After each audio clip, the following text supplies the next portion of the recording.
In this video, we will discuss on the topic of heating effect of electric current and electrical energy. So first we discuss on the topic of heating effect of electric current. Heating effect of electric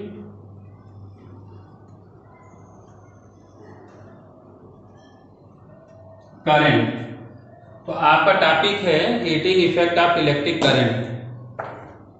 when an electric current is passed through a conductor, the conductor gets heated. This effect is known as the heating effect of electric current. जैसा आप जानते हो कि जब किसी भी conductor में current pass किया जाता है तो कुछ समय के बाद वो जो डिवाइस होता है वो हीट हो जाता है।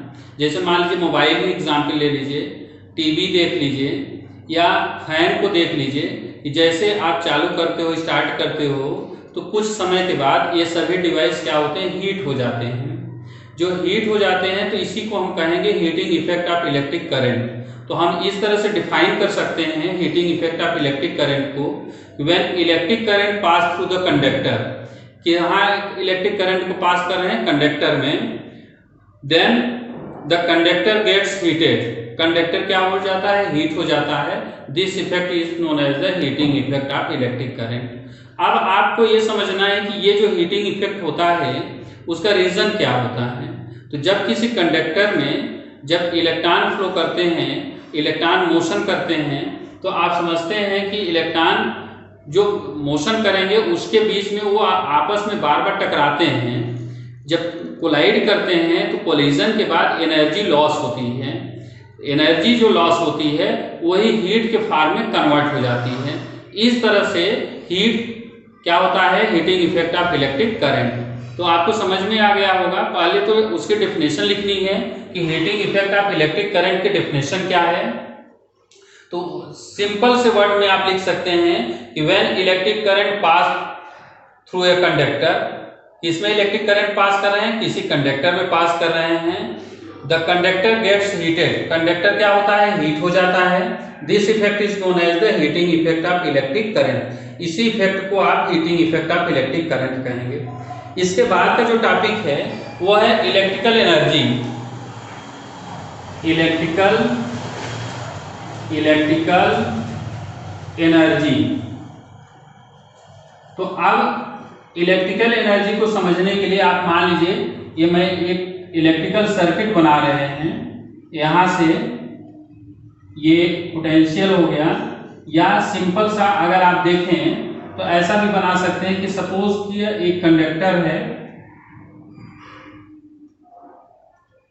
ए बी और इसकी लेंथ कितनी है, स्मॉल एल। यहाँ हम पोटेंशियल अप्लाइड करते हैं, की लगा देते हैं। आप पोटेंशियल अप्लाइड कर दिया, उसके बाद ये पोटेंशियल भी अप्लाइड कर दिया।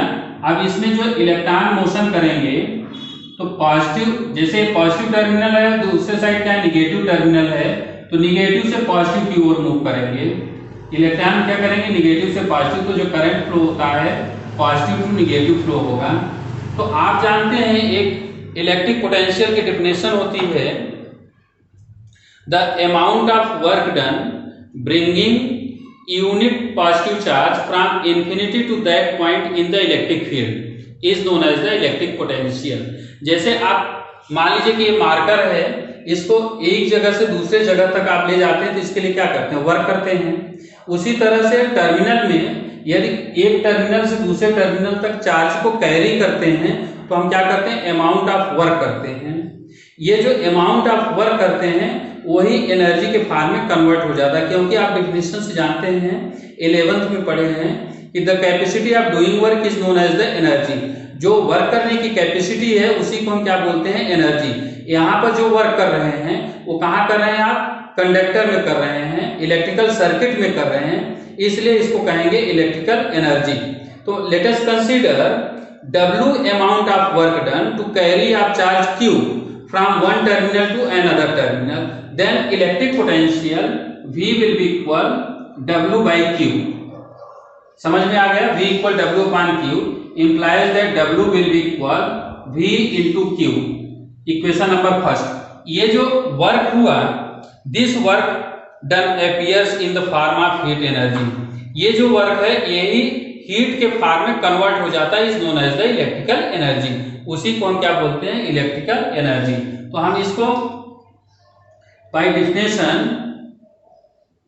एनर्जी के फॉर्म में H से डिनोट कर सकते हैं, E से डिनोट कर सकते हैं, विल बी इक्वल हो गया V into Q। But we know that I will be equal Q by T, implies that Q will be equal क्या हो जाएगा? I into T। Therefore H will be equal E equal V I T। तो इस तरह से heat या electrical energy का जो फार्मूला हो गया V I T, यहां से भी चेंज कर सकते हैं। V इक्वल क्या होता है? RI। P की वैल्यू क्या होती है? RI पुट कर देंगे तो एनर्जी का फार्मूला चेंज हो जाएगा। ये आ जाएगा V की वैल्यू पुट करेंगे RI into I into T, ये हो गया I स्क्वायर RT। तो E will be equal I square RT। इसके साथ और फार्मूला में चेंज कर सकते हैं, जैसे यहाँ पर I की वैल्यू रख दीजिए, तो I की वैल्यू क्या रखेंगे? V upon R। तो but I will be equal V upon R, then E will be equal P square upon R square into R into T। R cancel, तो E will be equal आ गया V square T by R। तो ये भी H लिख सकते हैं या तो E लिख सकते हैं। तो आपने अभी दो टर्म हमने आपको पढ़ा, दो टॉपिक पर चर्चा कर रहे हैं। क्लास 12 बोर्ड एग्जामिनेशन है, बहुत इंपॉर्टेंट क्लास है और लॉकडाउन के चलते इसी तरह से आपको एडजस्ट करना पड़ेगा, पढ़ना पड़ेगा और ज्यादातर जो क्वेश्चंस होंगे वो MCQ बेस्ड होंगे, तो इसलिए आपको ज्यादा मेहनत करने की जरूरत है। अब वो समय गया, अब पढ़ाई के समय है, आपको मेहनत करना है।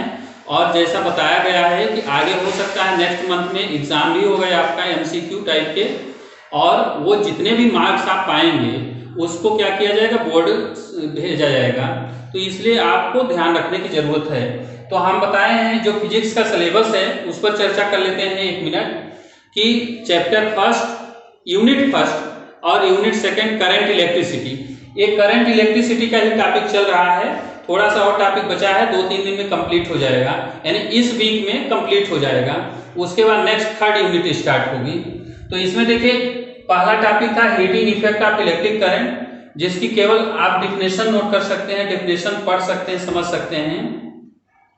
और बहुत सिंपल सा कि when electric current pass through the conductor then conductor gets heated, conductor क्या हो जाएगा? हीट हो जाएगा। This effect is known as the heating effect of electric current. Second topic है इलेक्ट्रिकल एनर्जी।